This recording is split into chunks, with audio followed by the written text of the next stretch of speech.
guys, I'm Renee from Sentis, blowing mold supplier.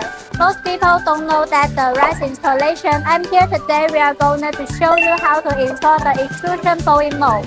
Our blowing molds are suitable for all blowing mold industries such as food industry, machine industry, daily chemical industry, water parts industry, water buoys, and water photovoltaic industry.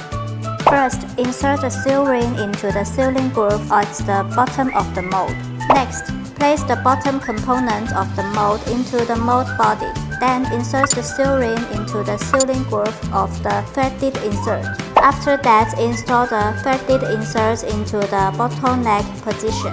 Following this, place the bottleneck insert onto the bottleneck position. Then secure the bottleneck insert with screws. Next, attach and secure the mold backplate. Finally, install the spout.